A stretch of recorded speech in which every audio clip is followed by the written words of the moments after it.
దేవుని పరిశుద్ధ వాక్యములో నుండి దేవుడు మన కొరకు అనుగ్రహించిన బైబిల్ పరిశుద్ధ గ్రంథములో నుండి యెషయా గ్రంథము, ప్రవక్త అయిన యెషయా దేవుని ఆత్మచేత వ్రాసినటువంటి గ్రంథము. యెషయా గ్రంథము 48వ అధ్యాయము. యెషయా గ్రంథము 45వ అధ్యాయము 16వ వాక్యాన్ని చదువుతూ మీ దృష్టికి, మీ గమనానికి తీసుకొస్తూ ఉన్నాను పిల్లరా.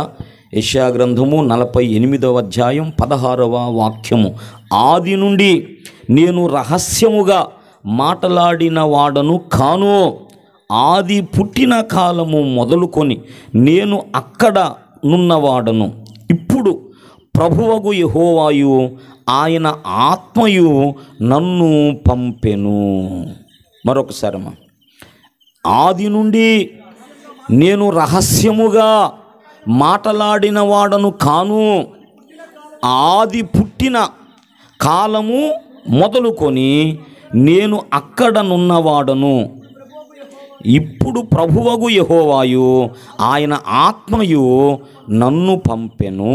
దేవుడి పరిశుద్ధ లేఖనాన్ని మనందరి వినికిడిలో, ధ్యానములో దీవించునుగాక. దేవుని పరిశుద్ధాత్మ మనలను దర్శించునుగాక, సత్యము నేర్పించునుగాక, సత్యము బోధించునుగాక, సర్వసత్యములో మనలను స్థిరపరుచునుగాక.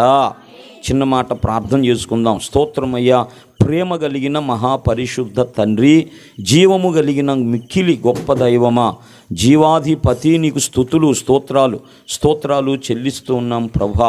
అత్యున్నతమైన సింహాసనమునందు ఆసీనుడు అయి ఉండి అన్నిటినీ సృష్టించి వాటికి జీవము, ఊపిరి సమస్తమును అనుగ్రహిస్తూ, పోషిస్తూ, పరిపాలిస్తూ, బ్రతికిస్తున్న తండ్రి, మీకు మహిమ, మీకు ఘనత కలుగునుగాక. నాయన, మీ కుమారుని ద్వారా మమ్మలను సృష్టించారు, లోకమంతటినీ సృష్టించారు. మీ కుమారుని ప్రాణత్యాగము ద్వారా నశించిన మమ్మలను రక్షించారు. నీ పరిశుద్ధాత్మను మాకిచ్చారు.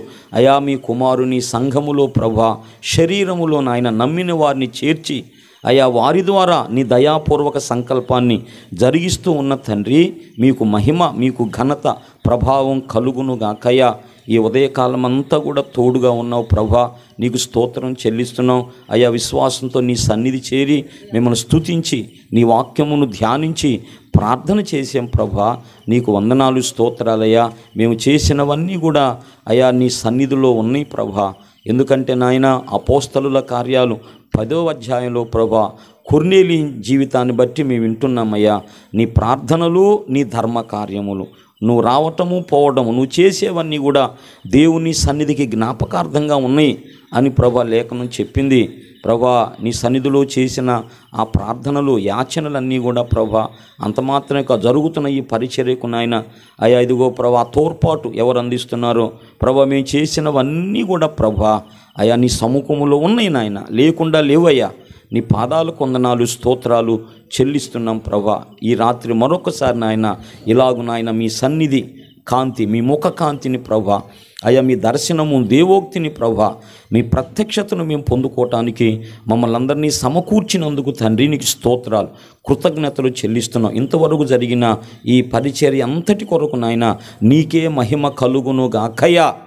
ఇప్పుడు నాయన నీ వాక్యము వినాలని మేము ఆశిస్తున్నాం, ప్రార్థన చేస్తున్నాం. గడిచిన కొన్ని దినాలుగా ప్రభా మా ప్రభువుని మాకు చూపిస్తూ నాయన అయా మాలో విశ్వాసాన్ని పెంచుతున్న నీ ప్రేమను బట్టి నాయన మీకు స్తోత్రం చెల్లిస్తున్నాం.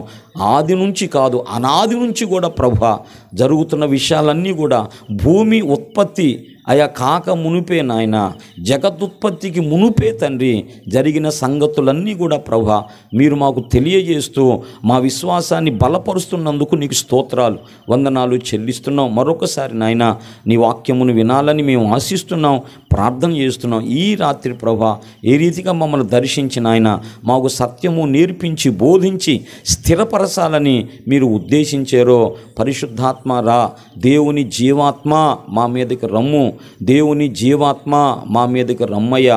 నీ సహవాసాన్ని, నీ సహాయాన్ని, మీ సన్నిధిని మేము కోరుకుంటున్నాం. పరిశుద్ధాత్మదేవ, మీరు రాకుండా, మీరు తెలుపకుండా ఏది మేము తెలుసుకోలేమయ్యా. పరిశుద్ధాత్మదేవ మీరే మాకు బోధకులై ఈ రాత్రి మాకు బోధించి సత్యము నేర్పించి చూపించి మమ్మలను దీవించమని ఘనత మహిమ ప్రభావాలు మీకు చెల్లిస్తూ మీ దాసుడను మీ సేవకుడను నన్ను మీ పాదాలకు అప్పగించుకుంటూ యేసునాథుని పరిశుద్ధ నామమున స్తుతించి స్తోత్రాలు చెల్లించి ప్రార్థిస్తూ ఉన్నాను తండ్రి. ఆమేన్ ఆమేన్. దేవునికి మహిమ కలుగునుగాక. హల్లెలూయా. మంచిది పిల్లరా, మనం చదువుకున్న లేఖన భాగంలో అంతకంటే ముందుగా గడిచిన కొన్ని దినాలుగా పిల్లరా మనం విశ్వసించి మనం అంగీకరించి మనం ఆరాధిస్తున్న దేవుడు ఏమై ఉన్నాడు అనేటువంటి విషయాలు లేఖనాల నుంచి మనము గమనిస్తున్నాం. రాత్రికాలం తెలియపరిచాను. మరి దేవుడు అనే మాటకు హెబ్రీలో ఎలోహిం అనేటువంటి మాటను వాడారు. ఎలోహిం అంటే బహువచనముతో కూడిన ఏకవచనము అని చెప్పాను. అంటే ఆయనలో మరికొందరున్నారు అని. దేవుడు అనగా తండ్రి, కుమార, పరిశుద్ధాత్ములు ఉన్నారని చెప్పాను. తండ్రి ఉన్నాడు, కుమారుడు ఉన్నాడు, పరిశుద్ధాత్మ ఉన్నారు. మరి తండ్రి కుమారుడు వేరువేరు, కుమారుడు పరిశుద్ధాత్మ వేరువేరు. కాబట్టి మనం లేఖనాల్లో చూచినటువంటి విషయం ఏంటంటే మనకు కనబడుతున్నటువంటి దేవుడు త్రిత్వముగా ఉన్నాడు, త్రియేకునిగా ఉన్నాడు అనే విషయాన్ని పిల్లరా నేను చెప్పాను. ఏం చెప్పాను చెప్పండి? మరి ఒకళ్ళు ముగ్గురై ఉన్నారు, ముగ్గురు ఒక్కటై ఉన్నారు అనేటువంటి విషయాన్ని రాత్రికాలం మనం జ్ఞాపకం చేసుకున్నాం. ఆయన ముగ్గురు అనేటువంటి విషయాన్ని లేఖనాల్లో నుంచి అనేక సందర్భాలు మనము గమనించగలిగాం. దేవుని స్తోత్రం. ముగ్గురు ఒకటే, ముగ్గురు కూడా సమానులే, ముగ్గురు కూడా ఒకటి, ముగ్గురు సమానులే. ఆ వ్యక్తిత్వంలోనూ స్వభావములోనూ శక్తిలోనూ జ్ఞానములోనూ ముగ్గురు ఒకటే. ఒకరికంటే ఒకరెవరు కూడా తక్కువ కాదు.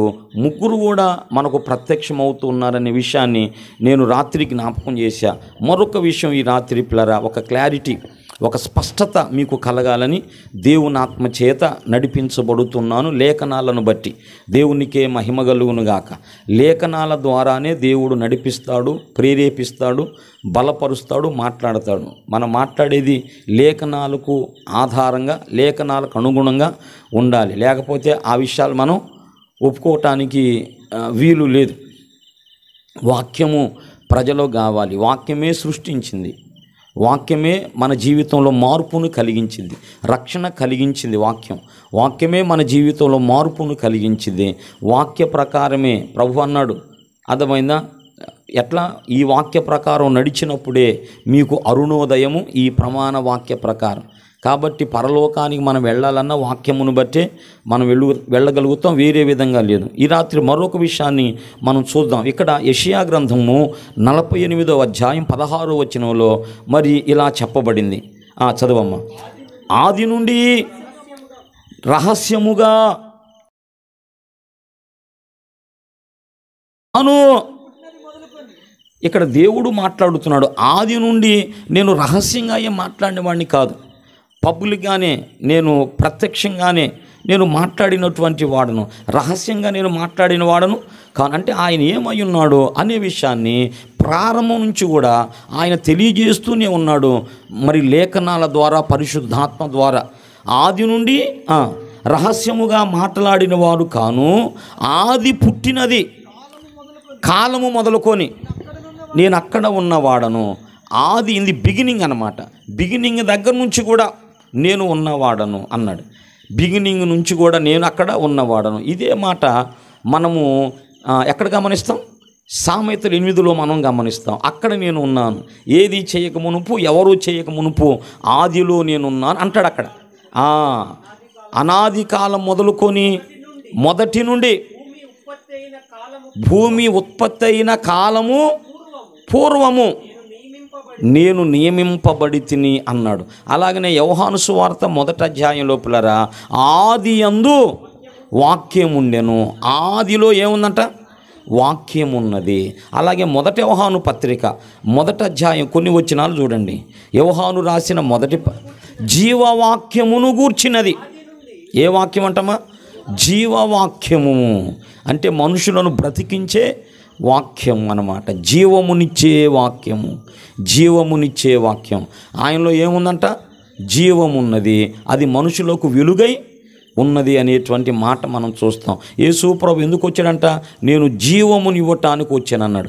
గొర్రెలకు జీవమునిచ్చుటకును సమృద్ధిగా ఇచ్చుటకును నేను వచ్చి తిని. గొర్రెలకు ఏమి ఇవ్వటానికి వచ్చాడు? జీవం ఇవ్వటానికి వచ్చాడు. అంటే జీవం ఇవ్వటానికి వచ్చాడంటే గొర్రెలకు ఏమి లేదు? జీవం లేదు. చచ్చిపోయినటువంటి వారు ఉన్నారు. అంటే దాని అర్థం ఏంటంటే సృష్టికర్తకు దూరం అయిపోయిన వారు ఉన్నారు, ఎడమైపోయిన వారు ఉన్నారు, దేవుని ప్రణాళికకు దూరం అయిపోయిన వారు ఉన్నారు.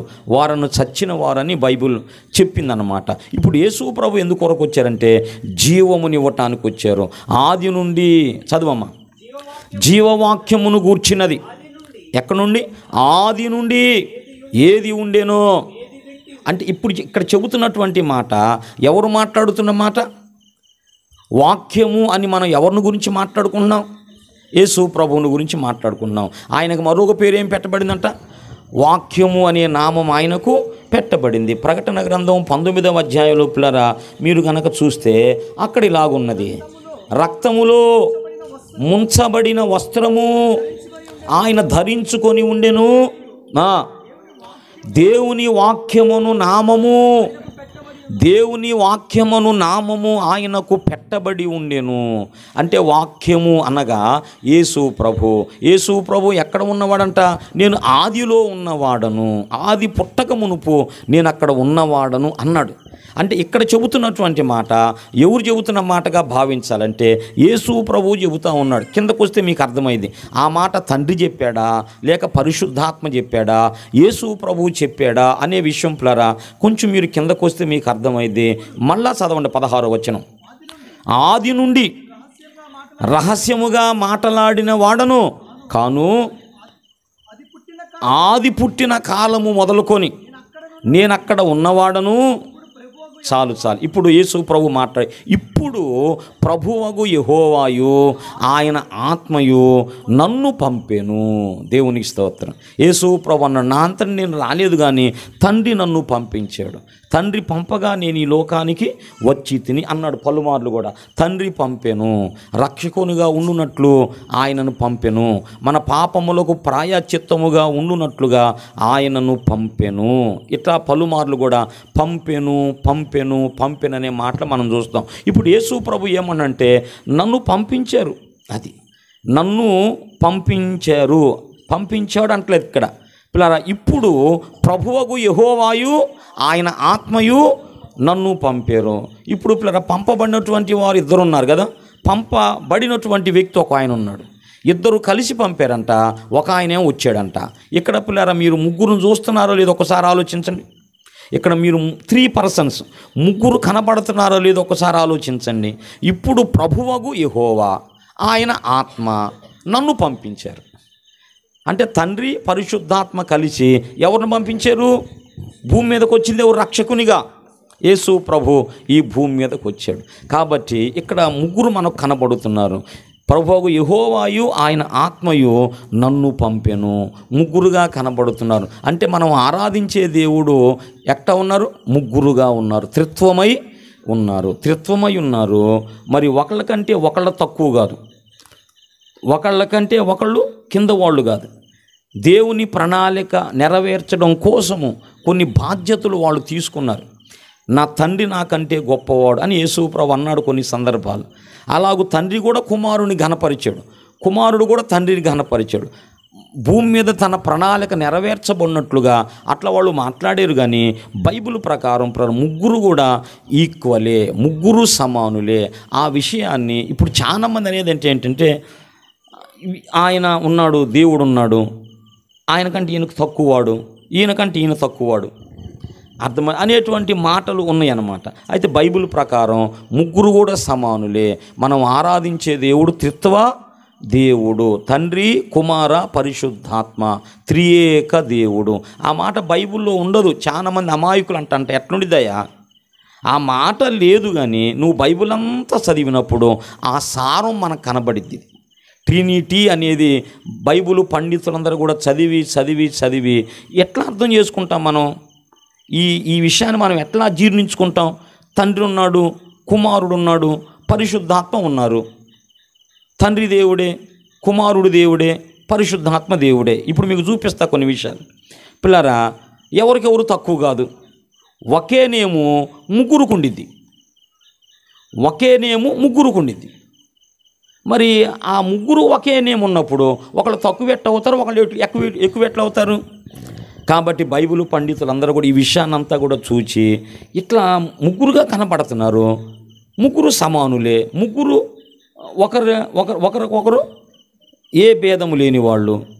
కాబట్టి ఎలా చేద్దాం అనుకోని పిల్లలు దాన్ని ఏం చేశారంటే త్రిత్వం అనే పేరు పెట్టారు. ఉండదు, కానీ మనం బైబిల్ అంతా జాగ్రత్తగా ధ్యానం చేస్తే మనకు అర్థమయ్యేది అది. అంటే మనం ఆరాధించే దేవుడు త్రిత్వదేవుడు, త్రియేకుడు అని. ఒక దేవుడు ముగ్గురు అయి ఉన్నారు, ముగ్గురు ఒకటై ఉన్నారు. ఇది మనం నమ్ముతున్నటువంటి సత్యం. ముగ్గురు ఎలాగూ ఈక్వల్. మీరు చెబుతారు ఈ రాత్రి నేను చెప్పేదాన్ని బట్టి. అర్థమైందా? ఎవరికెవరు తక్కువ, ముగ్గురు ఉన్నారనేది వాస్తవం. ముగ్గురు కూడా ఎవరికెవరు తక్కువ కాదనేది వాస్తవం. ముగ్గురు కూడా ఒకే నేము కలిగిన వారుగా, ఒకే పేరు ముగ్గురికి ఆపాదించబడేటట్టుగా ఉన్నట్లుగా మీరు బైబిల్ గమనిస్తారు. దేవునికి మహిమ కలుగును గాక. హల్లెలూయా. పిల్లరా, అందుకే ఆయన్ని ఆరాధించడానికి మనం తగనోళ్ళం. ఆరాధించ నేను చాలుదునా అని రాశా. కాబట్టి అర్థం అయితే మనం ఆయన పాదాల మీద పడతాం. దేవుని స్తోత్రం. యేసు ప్రభు వ్యక్తిత్వం ఏందో యోహాను చూశాడు కదా, చూసి ఆయన పాదాల మీద పడటమే. ఆయన అర్థమైతే ఆయన పాదాల మీద పట్టం. ఎవరు ఆయన? అంత గొప్ప దేవుడు, మనం ఆరాధించే దేవుడు. ఇప్పుడు చెబుతాను, జాగ్రత్తగా వినండి. మొట్టమొదట పిల్లరా, సృష్టికర్త, క్రియేటర్ అనే మాట ఉంది. క్రియేటర్ అంటే ఏంది? సృష్టికర్త. అంటే ఈ లోకమును సృష్టించిన వారు ఎవరు?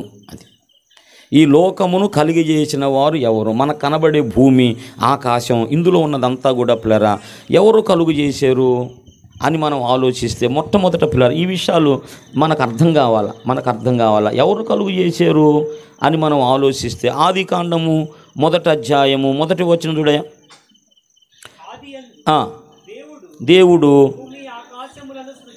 భూమి ఆకాశములను సృజించెను అనేటువంటి మాట. ఇలా పిల్లరా మీరు చాలా వచనాలను మీరు చూస్తారు. బైబిల్తో మీకు పరిచయం అనుకుంటే పిల్లరా ఈ లోకం ఎలాగూ చేయబడింది అనే విషయాలు పిల్లరా ఆయనే వాటన్నిటిని కూడా సృష్టించాడని 42వ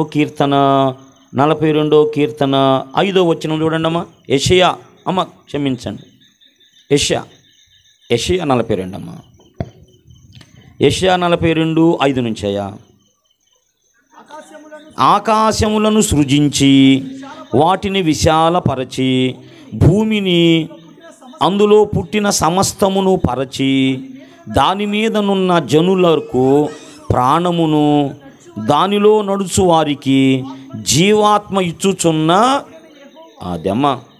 ఇక్కడ మనం గమనిస్తున్నాం. ఇప్పుడు జాగ్రత్తగా వినాలా. నేను ముగ్గురు గురించి మాట్లాడుతున్నాను. ఇప్పుడు తండ్రి అయిన దేవుని గురించి మాట్లాడుకుంటున్నాం.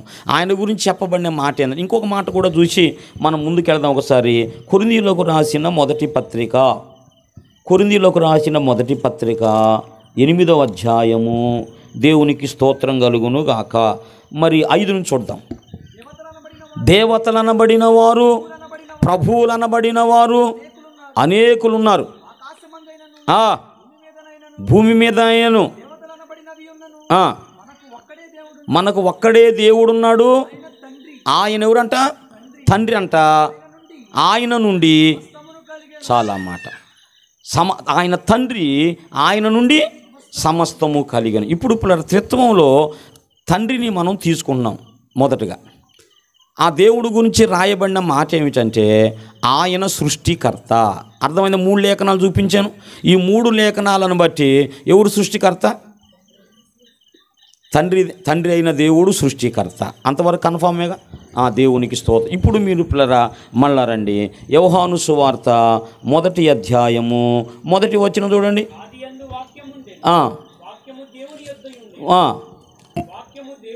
ఉండెను, ఆయన ఆదియందు దేవుని యొద్ద ఉండెను. ఏందంట? సమస్తమును ఆయన మూలముగా కలిగెను. దేవునికి స్తోత్రం. సమస్తం ఎలా కలిగిందంట? ఆయన మూలముగా కలిగెను. అలాగనే రోమా పత్రిక 11వ అధ్యాయము. దేవునికి స్తోత్రము 36వ వచనం చూడండి. ఆయన మూలమునను ఆయన ద్వారాను ఆయన నిమిత్తమును ఎవరి ద్వారా అంట? యేసు ప్రభుని గురించి చెబుతాడు అక్కడ. ఆయన మూలమునను ఆయన ద్వారాను ఆయన నిమిత్తం అంటే సమస్తం కూడా ఎవరి నిమిత్తం అంట? యేసు ప్రభు నిమిత్తమే చేయబడింది, ఆయన ద్వారానే కలిగింది, ఆయన ద్వారానే కలిగింది. ఇంకొక మాట ఇప్పుడు ఇందాక చదివే మనం పిల్లరా, 1 కొరింథీ పత్రిక 8వ అధ్యాయము 11వ వచనం చూడండి. 1 కొరింథీ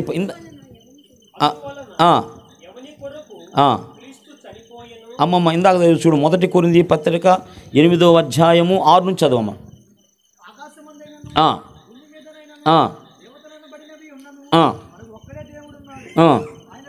ఆయన తండ్రి, ఆయన నుండి సమస్తము కలిగెను, ఆయన నిమిత్తము మనం ఉన్నాం, మనకు ప్రభు ఒక్కడే, ఆయన ద్వారా సమస్తము కలిగెను. ఇప్పుడు ఎవరి ద్వారా?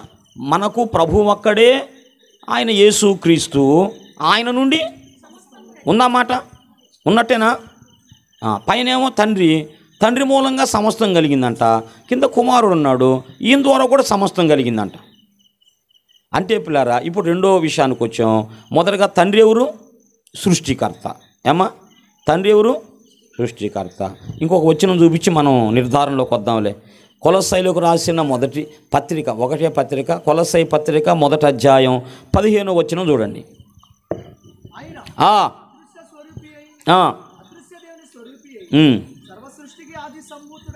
ఉన్నాడు, ఏలయనగా ఆకాశమందున్నవియో భూమి అందున్నవియో దృశ్యమైనవి గాని అదృశ్యమైనవి గాని సింహాసనములైనను ప్రభుత్వములైనను ప్రధానులైనను అధికారులైనను సర్వము, హల్లెలూయా, సర్వము ఆయన యందు సృజింపబడెను, సర్వమును ఆయన ద్వారా ఆయనను బట్టి.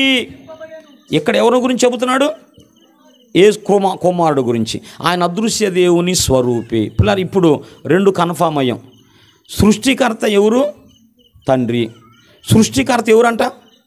మరి ఆయనైతే ఈయన కావచ్చా? మరి ఆయన అయి ఉన్నప్పుడు ఈయన కాకూడదు. మళ్ళీ ఈయన కూడా సృష్టికర్త అంట. అంటే ఆయన ఎలాగో ఈయన కూడా సృష్టికర్త అని చెప్పింది. పిల్లలు ఇంకొక మాట మనం కన్ఫర్మ్ చేద్దాం. పరిశుద్ధాత్మ దేవుని గురించి కూడా యోబు గ్రంథము 33వ అధ్యాయం 4వ వచనం ఒక్కసారి. యోబు గ్రంథం 33వ అధ్యాయము 4వ వాక్యం. దేవుని ఆత్మ నన్ను సృజించెను. ఇట్లాంటి మాటలు మరొక చోట పరిశుద్ధాత్మ దేవుడు కూడా సృష్టికర్త అయి ఉన్నాడని కూడా బైబిల్ చెప్పింది. అవునా? సృష్టికర్త. పిల్లరా ఆయన ఆత్మ జలముల మీద అల్లాడుచుండెను అనే మాట ఉంది సృష్టిలో. పిల్లరా ఈ టైటిల్ అనేది క్రియేటర్ అనే టైటిల్ పిల్లరా ముగ్గురికి ఆపాదించబడింది. అవునా కాదా? తండ్రి సృష్టికర్త, కుమారుడు సృష్టికర్త, పరిశుద్ధాత్మ సృష్టికర్త. మరి వీళ్ళు ఒకళ్ళకొకళ్ళు తక్కువైనోళ్ళ? తండ్రి మాత్రమే గొప్పవాడు, కుమారుడు తక్కువైనవాడు, పరిశుద్ధాత్మ ఇంకా తక్కువైనవాడు అనేది ఏమైనా ఉందా? అంతవరకు కన్ఫర్మేగమ్మా. దేవునికి ఒకసారి స్తోత్రం చెబుదాం, హల్లెలూయా. అందుకే భక్తులు అన్నారు, తండ్రి కుమార పరిశుద్ధాత్మ ఒకటై ఉన్న దేవుడు. ఈయన ద్వారా ఇదంతా కూడా జరిగింది. ఇప్పుడు సృష్టికర్త అనే మాట దగ్గర ఎలాంటి విభేదం లేదు. ముగ్గురు కూడా సృష్టికర్తలే. బైబిల్ అలా చెబుతుంది మనకి. అవును కదా? తండ్రి ఒక్కడే సృష్టికర్త, కుమారుడు కాదా, పరిశుద్ధాత్మ కాదా? అమ్మ మీకు అర్థమవుతుందా? ఇది బాగా అర్థం చేసుకోవాలి. మీరు అర్థం చేసుకున్నప్పుడే మీరు దీవించబడతారు. నువ్వు నమ్మిన దేవుని గురించి సరైన అవగాహన నీకు కలిగి ఉండాలి. వారు ముగ్గురు కూడా సృష్టికర్తలే అని బైబిల్ చెప్పింది. ఒక ఆయన ఉన్నాడు గొప్పవాడు, ఆయనకంటే ఈయన తక్కువవాడు, ఆయన కలుగు చేసినవాడు ఈయన, ఆయన సృష్టించినవాడు ఈయన, ఇంకొక ఆయన సృష్టించినవాడు, కాబట్టి అందరికంటే గొప్పవాడు అని బైబిల్ లేదు. బైబిల్ ప్రారంభం నుంచి నేను చెప్పాను, కుమారుడు తండ్రిని కనపరిచాడు, తండ్రి కూడా కుమారుని కనపరిచాడు. అర్థమై తండ్రి కూడా నా రాజు అన్నాడు యేసు ప్రభుని, నా దేవ అన్నాడు యేసు ప్రభుని చూపించిన లేఖనాలు మీకు. కుమారుడు కూడా ఆయన ఘనపరిచినట్లుగా వాక్యం ఉంది. ఇప్పుడు రెండో విషయానికి వద్దాం. దేవునికి స్తోత్రం కలుగును గాక. ఇప్పుడు రెండో విషయము ఆదికాండం 1వ అధ్యాయము 1వ వచనమయ్యా. ఆదియందు దేవుడు, దేవునికి మహిమ కలుగును. ఎవరంటాం ఆయన? ఆదియందు దేవుడు. ఇక ఈ దేవుడు అనే మాట పలుమార్లు కూడా మనం చూస్తాం. ఈయన తండ్రి అయిన దేవుడు, ఆయనను దేవునిగా బైబిల్ చెప్పింది మనకు కదా. ఆయన దేవుడు, ఆయన దేవుడు, దేవుడు ఆయనను మహిమపరిచేడు అనే మాట పిల్లరా అపోస్తల కార్యాలు 10లో మనం చూస్తాం. ఇశ్రాయేలు దేవుడు ఆయనను మహిమపరిచేడు అనేటువంటి మాట మనం చూస్తాం. దేవుడు ఆయన తండ్రి అయిన దేవుడు. మరి ఇదే టైటిలు ఈయన దేవుడైతే ఇంకొకళ్ళు కావచ్చా? క్రిస్టియన్ బిలీఫ్ ఏంది?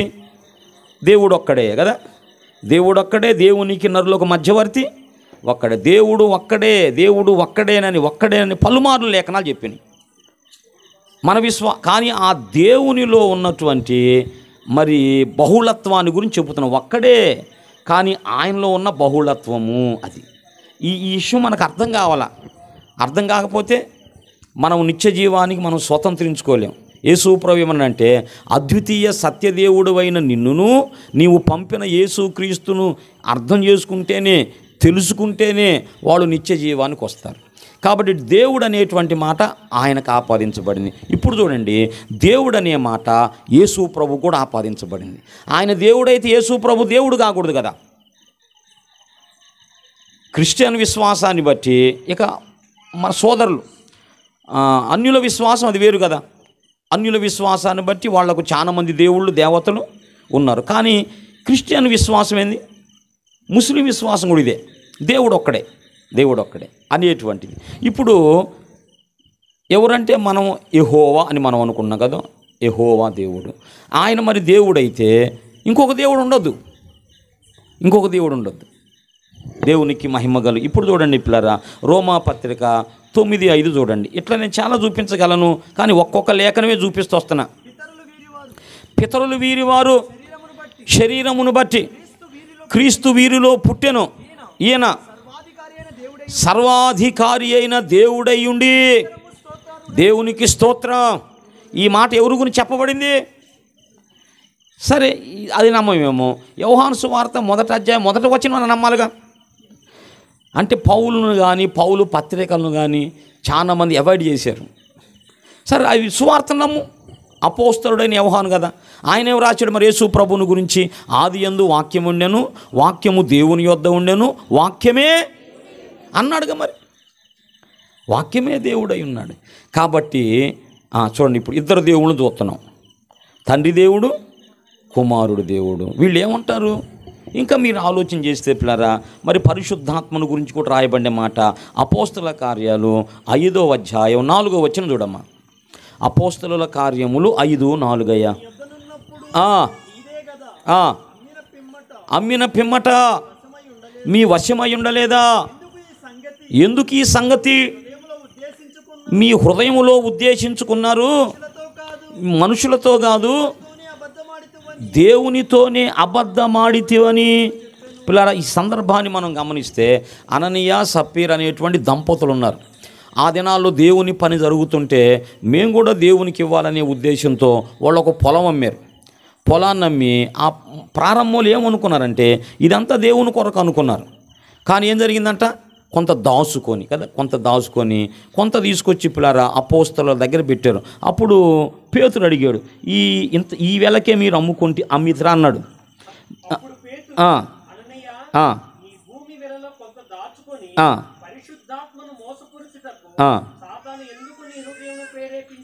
దేవునికి అక్కడేమన్నాడయ్యా? సాతాను ఎందుకు ప్రారంభంలో ఏం చెప్పాడు? పరిశుద్ధాత్మను మోసగించుట. ఆ పరిశుద్ధాత్మను గురించే మరి 4వ వచనం ఏమన్నాడు? ఇప్పుడు అననీయ సప్పీరా అబద్ధమాడింది పరిశుద్ధాత్మతోనా దేవునితోనా? ఆలోచించాలి బాగా. ఎవరితో ఆడారు అబద్ధం? ప్రారంభంలోనేమో పరిశుద్ధాత్మ అన్నాడు, కిందేమో దేవునితోనే మీరు అబద్ధం ఆడితిరి అన్నాడు. అంటే ఇప్పుడు పరిశుద్ధాత్మను అపోస్తుడైన పేతురు ఏమన్నాడు? దేవునితో నేను అబద్ధం ఆడావు, దేవుడు అంటున్నాడు. పరిశుద్ధాత్మ ఎవరు చెప్పండి? యేసు ప్రభు ఎవరు? తండ్రి అయిన దేవుడు, ఆయన దేవుడు. ఇప్పుడు ఈ దేవుడు అనే టైటిల్, మొదటి టైటిల్ ఏం చూసాం? సృష్టికర్త అనే టైటిల్. అది ముగ్గురికి వర్తించింది. తండ్రి సృష్టికర్తే, కుమారుడు సృష్టికర్తే, పరిశుద్ధాత్మ సృష్టికర్తే. ఇక్కడ మీరు చూస్తే తండ్రి దేవుడే, కుమారుడు దేవుడే, పరిశుద్ధాత్మ దేవుడే. రెండు విషయాలు మనం చూసాం. పిల్లరా, మనం ఏమి నేర్చుకుంటున్నాం? త్రియేక దేవునిని గురించి, మనం నమ్మిన దేవుని గురించి మనం నేర్చుకున్నాం. మనం నమ్మిన దేవుడు ఒకడే, ఆయనలో బహుళత్వం ఉన్నది. తండ్రి ఉన్నాడు, కుమారుడు ఉన్నారు, ముగ్గురు ఉన్నారు. కానీ ముగ్గురు వ్యక్తిత్వము, స్వభావము, శక్తి, సామర్థ్యం, జ్ఞానమంతా ఒక్కటే. ఇది మనం తెలుసుకున్నటువంటి విషయం. దేవునికి స్తోత్రం. మూడో విషయంలోకి వెళ్దామా అమ్మా? ఇక మూడో సంగతి చూద్దాం ఒకసారి. యెషయా గ్రంథం 48:16. ఇక ఈ విషయం మనం చాలాసార్లు చూడగలం. ప్రభువగు యెహోవాయు ఆయన ఆత్మ అన్నాడు కదా. అంటే ఇక్కడ తండ్రిని ఉద్దేశించిన మాట అది కదా. ప్రభు అనే మాట ఎవరిని ఉద్దేశించి? దేవునికి స్తోత్రం. అలాగే 40 కూడా ఒకసారి పిల్లల యెషయా గ్రంథం 40వ అధ్యాయంలో కూడా మీరు గమనిస్తే అక్కడ కూడా ఈ మాటలు మీరు చాలా గమనించగలుగుతారు. కొంచెం ఆలోచన జ్ఞానం ఉన్నప్పటికి కూడా పిల్లరా, ఆయన ప్రభువు అనేటువంటి మాట మనం చాలాసార్లు మనం గమనిస్తాం. దేవునికి స్తోత్రం కలుగును గాక, హల్లెలూయా. అదో ప్రభువగు యెహోవా తన బాహువే తన పక్షమున ఏలుచుండగా వచ్చెను. దేవునికి స్తోత్రము. పిల్లరా, ప్రభువగు యెహోవా అనే మాట పలుమార్లు కూడా మీరు చూస్తారు కదా. ప్రభువగు యెహోవా. యెషయా 6:1 చూడు.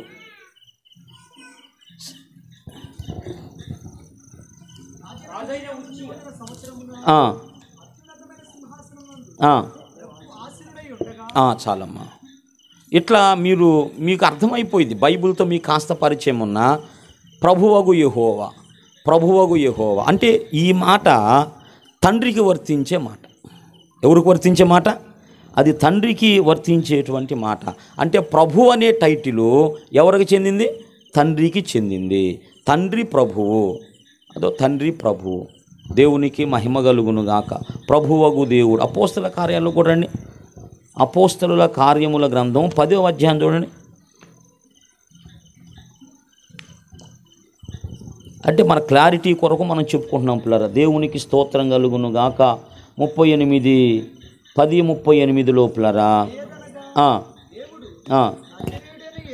నజరేయుడైన యేసును పరిశుద్ధాత్మతోనూ శక్తితోనూ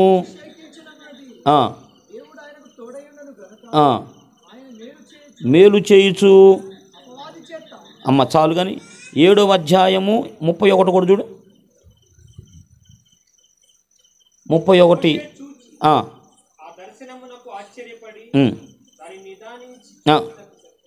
చదువమ్మా. చదువు.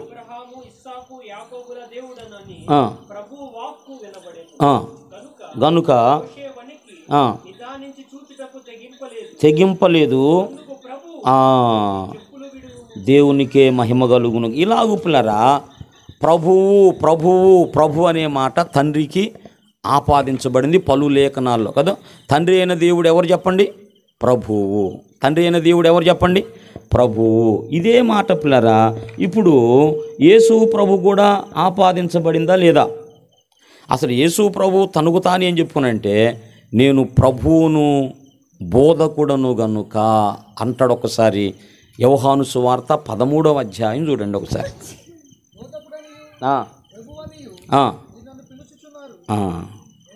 అపోస్తలులు కూడా ప్రభువా నీ రాకడకు యుగ సమాప్తికి సూచనలు ఇవ్వయ్యా,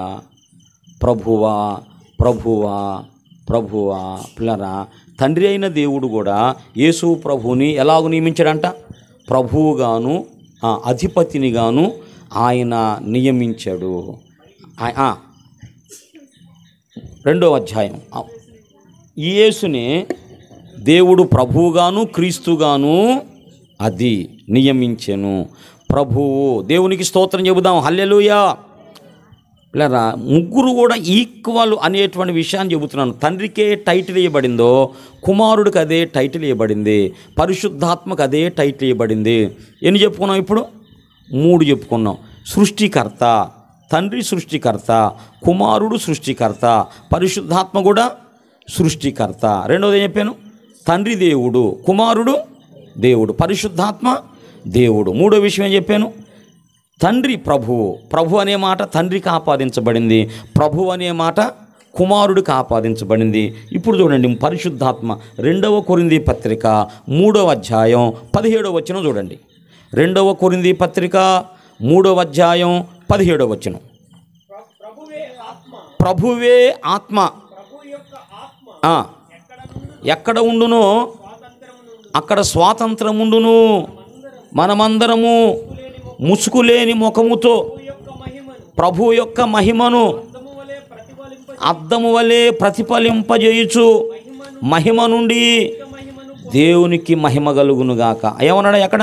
ప్రభువే ఆత్మ. అర్థమైందా? కిందకి రా వచ్చిన 18వ వచనం చూడండమ్మా క్లియర్గా. మనమందరమును ముసుకులేని ముఖముతో ప్రభు యొక్క మహిమను అద్దము వలె ప్రతిఫలింపజేయుచు మహిమ నుండి అధిక మహిమను పొందుచు, అండర్లైన్, ప్రభువగు ఆత్మచేత, ప్రభువగు ఆత్మచేత ఆ పోలికగానే మార్చబడుతుంది. అంటే పరిశుద్ధాత్మ దేవుడు ఏ పోలికలోకి మారుస్తున్నాడు? మనలను క్రీస్తు పోలికలోకి మారుస్తున్నాడు. ఇప్పుడు ఈ పరిశుద్ధాత్మని ఏమని చెప్పబడింది ఇక్కడ?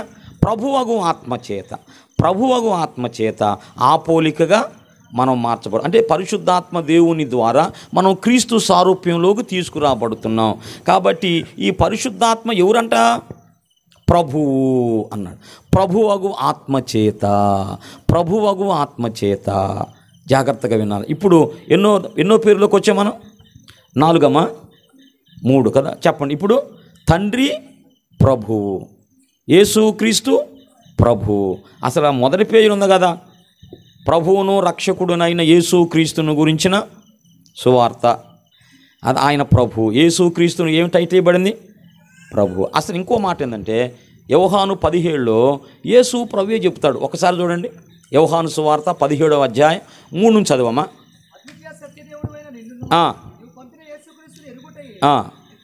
నిత్య జీవము, నిత్య జీవము. యేసు ప్రభు, యేసు ప్రభు అని నీ నోటితో ఒప్పుకోవాలంటాడు రోమా పత్రికలో కదా. యేసు ప్రభు, ఆయన ప్రభు. పరిశుద్ధాత్మ ప్రభు. ఇప్పుడు చెప్పండి, తండ్రి సృష్టికర్త, యేసయ్య సృష్టికర్త, పరిశుద్ధాత్మ దేవుడు, తండ్రి దేవుడు, కుమారుడు దేవుడు, పరిశుద్ధాత్మ దేవుడు. ఇప్పుడు 3 ఏం చెప్పుకున్నాం? తండ్రి ప్రభువు, కుమారుడు ప్రభు, పరిశుద్ధాత్మ ప్రభు. దేవునికి స్తోత్రం. అర్థమవుతున్నామా? ముగ్గురు ఈక్వలు. ఆ దేవుని సంకల్పాన్ని బట్టి అలాగ ఒకళ్ళు కుమారుడు అయినట్టుగా, ఒకళ్ళు తండ్రి అయినట్టుగా, ఇంకొకళ్ళు ఇంకొక విధంగా దేవుని ప్రణాళిక నెరవేర్చబడుట కొరకు అలాగూ అవి కూడా టైటిల్లే అలా తీసుకున్నారు తప్ప వాళ్ళు నిత్యత్వం అంతా ఎలాగున్నారంటే ముగ్గురుగానే ఉన్నారు. తండ్రి కుమార పరిశుద్ధాత్ములుగానే వారు ఉన్నారు. దీనిని మనం నమ్మాలా. నమ్మకపోతే లేఖనాలు నమ్మనట్టే. మరి ఇంకా చెబుతాను మీకు, ఇంకా చాలా చూపించాలి కదా. ఎన్ని రాసుకొచ్చేవేంది? దేవునికి స్తోత్రం, హల్లెలూయా. ఇది ముద్రపడిపోవాలి మనకి. అర్థమైందా? తండ్రి కుమార పరిశుద్ధాత్ములు ముగ్గురు ఒకటే. త్రిత్వం అనేది తిరుగులేని సత్యం. అది మనం ఆరాధించే దేవుడు త్రియేక దేవుడు. దేవునికి స్తోత్రం. తర్వాత పిల్లరా యెషయా గ్రంథం 40వ అధ్యాయం 28వ వచనం చూడండి. యెషయా 40:28. చదువు. వినలేదా? భూదిగంతములను సృజించిన యెహోవా ఎవరంటమా? నిత్యుడగు దేవుడు. భూమి ఆకాశములను సృజించిన యెహోవా నిత్యుడు. నిత్యుడంటే ఎప్పుడున్నవాడు అన్నమాట. నిత్యుడు అనే మాటకు అర్థం ఏంటంటే ఆయన ఉన్నాడంతే. ఎప్పటి నుంచి ఉన్నాడు? ఇక నిత్యుడు అనేటువంటి దానికి ఎప్పటి నుంచి ఉన్నాడు అని అనకూడదు. అవునా? ఒకసారి స్తోత్రం చెబుదాం, హల్లెలూయా. నిత్యుడు అనే మాట దగ్గరకు వచ్చినప్పుడు ఇక ఎప్పటి నుంచి ఉన్నాడు అనేది అనకూడదంట. సనాతన ధర్మం అనేది ఒకటి ఉంది కదా. సనాతన ధర్మం అంటే అర్థం ఏం తెలుసా? అసలు కాలము లెక్కించడానికి వీలు లేనప్పుడు నుంచి ఉన్నది అది. అంటే లెక్కించడానికి అవకాశం లేనటువంటిదే సనాతనం అంటే. అది మాదే ధర్మం అంటే దాని అర్థమైంది, మీది నిన్నగాక మొన్న పుట్టిందయ్యా. అర్థమైందా? క్రిస్టియానిటీ 2000 అప్పుడు పుట్టింది, ఇస్లాం ఏమో 60లో క్రీస్తు 60లో పుట్టింది. ఇట్లా అన్నీ కూడా నిన్నగాక మొన్న పుట్టినవి ఇవి అన్నీ. మాదేమిటంటే సనాతనము. నేను ఆ మాట దేవుడు నాకు బయలుపరిచాడు. అసలు వాళ్ళు కాదు, సనాతనుడు నేను ఎప్పటి నుంచి ఉన్నాను? అనాది మొదలుకొని. అసలు ఫస్ట్ నేను కదా, అసలు నా తర్వాత కదా ఏదున్నా. నేను ఫస్ట్ మొదటివాడని నేను అన్నాడు కదా. ఆయన ప్రప్రథముడు కదా. ప్రప్రథముడా మరి కడపటివాడ, మృతుడై బ్రతికిన నిరత నివాసి. ప్రప్రథముడ మరి కడపటివాడ, మృతుడై బ్రతికిన నిరత నివాసి. నీ భజనయే మా జీవాధారం, చేకొనవే మా స్తుతి ధూపం. నీ భజనయే మా జీవాధారం, చేకొనవే మా స్తుతి ధూపం. శరణు శరణు మా దేవ యెహోవా, మహిమాన్విత చిరజీవనిధి.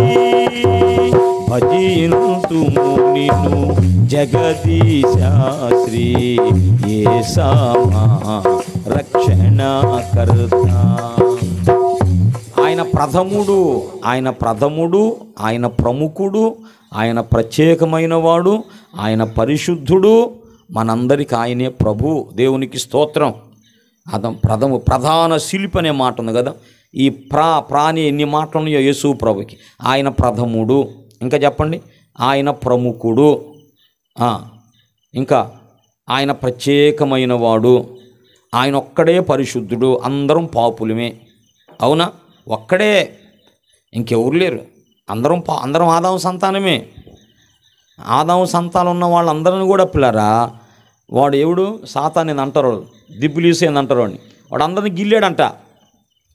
పుట్టిన ప్రతి వాడు గిల్లబడే పుట్టారంటమ్మా. వాడు గిల్లకుండా ఏడవకుండా బయటకు వచ్చినప్పుడు ఎవరు లేరంట. సాతాను ముట్టకుండా పుట్టిన వాడు ఎవరంటే మరియం కుమారుడు ఈసా మాత్రమే. దేవునికి స్తోత్రం. అది వాడు ముట్టకుండా గిల్లకుండా పుట్టిన వాడు ఎవరంటే ఆయన ఒక్కడేనంట. అందుకే ఆయన దేవుని మహిమ, దేవుని వాక్కు, దేవుని ఆత్మ, ఈ మూడు ఒప్పుకోవాలి వాళ్ళు ఎవరైనా సరే. అర్థమైందా? దాన్ని గౌరవించి, ఆ గ్రంథాన్ని గౌరవించే వాళ్ళు ఎవరైనా సరే 3 విషయాలు యేసు ప్రభువు గురించి చెప్పుకోవాలి. ఈసా దేవుని ఆత్మ, ఈసా దేవుని వాక్కు, ఈసా దేవుని మహిమ. ఈ 3 విషయాలు ఒప్పుకోవాలి. ఆయనే. ఇంకెవరు ఎందుకు కాలేదు? ఈయన ఒక్కడ అలాగే ఎందుకు అయ్యాడు? ఇంకొకళ్ళు ఎందుకు కాలేకపోయారు? కాబట్టి ఈయన ప్రథముడు అన్నమాట. ఈయన మొదటివాడు, ఈయన ప్రత్యేకమైన వాడు, పరిశుద్ధుడు. ఈయన ఒక్కడే. ఎవరన్నా పరిశుద్ధుడు కావాలంటే ఆయనే కావాలి మాకు. యేసు రక్తం ప్రతి పాపం నుండి మనల్ని కడిగిద్ది. ఇక ఆ రక్తం గడకపోతే ఇంకా మనం పాపాలు పోవు. ఏ రీతిగానైనా పాపాలు పోవటానికి వీల్లేదు. మన ప్రయాసలంతా కూడా వ్యర్థము, మనం చేసేవన్నీ కూడా వ్యర్థము. అర్థమైందా? ఆ విధంగా మరొక విధంగా పాపాలు పోవటం నిజమైతే యేసు ప్రభు ఈ లోకానికి వచ్చి శిలువ మరణం పొందటం అనేది అది అనవసరం. యేసు ప్రభు శిలువ మరణం ఎందుకు పడు? ప్రతి మనిషి కొరకు ఆయన మరణాన్ని అనుభవించాడు. ఎందుకంటే మనుషులను పాపం నుంచి విడిపించడం కోసం ఆయన పరిశుద్ధ రక్తం కార్చబడింది. దేవునికి స్తోత్రం. పిల్లల మన విషయానికి వద్దాం. యేసు ప్రభువే నిజమైన సనాతుడు. ఆయనే మొదటివాడు. ఆయన తర్వాత ఎవరున్నా, ఆయన తర్వాత వాళ్ళు ఎవరైనా సరే, ఎన్ని కోట్ల మనిషి ప్రజలైనా సరే, దేవునికి స్తోత్రం. ఇప్పుడు తండ్రి అయిన దేవుడు ఎవరంటే నిత్యుడు అనే మాట ఉంది. చదువచ్చినామా? నీకు తెలియదా? నువ్వు అది కదమ్మా 40 యెషయా గ్రంథం 40వ అధ్యాయం చదవమ్మా. వినలేదా? భూదిగంతములను సృజించిన యెహోవా దేవునికి స్తోత్రం, నిత్యుడగు దేవుడు. ఇది ఎవరికి ఇవ్వని టైటిల్? తండ్రి అయిన దేవునికి ఇవ్వబడిన టైటిల్. తండ్రి అయిన దేవుడు నిత్యుడు, దేవునికి స్తోత్రం కలుగు. అలాగనే పిల్లలు ఇప్పుడు పిల్లరా యేసు ప్రభువుని గురించి చెప్పబడిన మాట చూడండి, యెషయా గ్రంథం 9:6 చూడండి. ఏలయనగా చాలా పాస్ట్లో ఉన్నారు. ఏలయనగా మనకు శిశువు పుట్టెను, కుమారుడు అనుగ్రహింపబడెను, ఆయన భుజము మీద రాజ్యభారం ఉంది. ఆశ్చర్యకరుడు, ఆలోచనకర్త, బలవంతుడైన దేవుడు. అమ్మ ఇక్కడ చెప్పబడిన ప్రవచనం ఇది ఎవరిని గురించిన ప్రవచనం అంట? క్రిస్మస్ గురించేనా?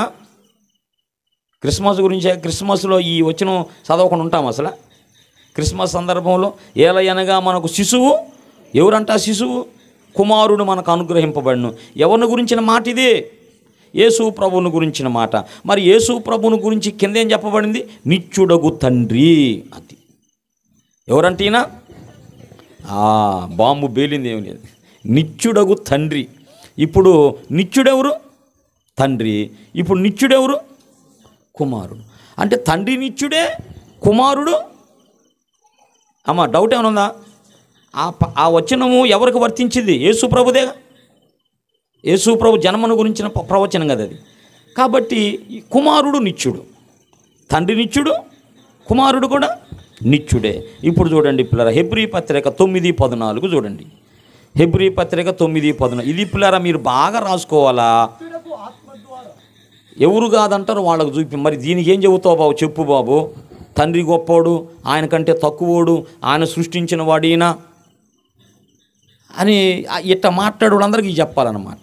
ఇప్పుడు తండ్రి నిత్యుడు, కుమారుడు నిత్యుడు. ఇక్కడ ఏం చెప్పండి? హెబ్రీ పత్రిక 9 నిత్యుడగు ఆత్మ. చదువచ్చును.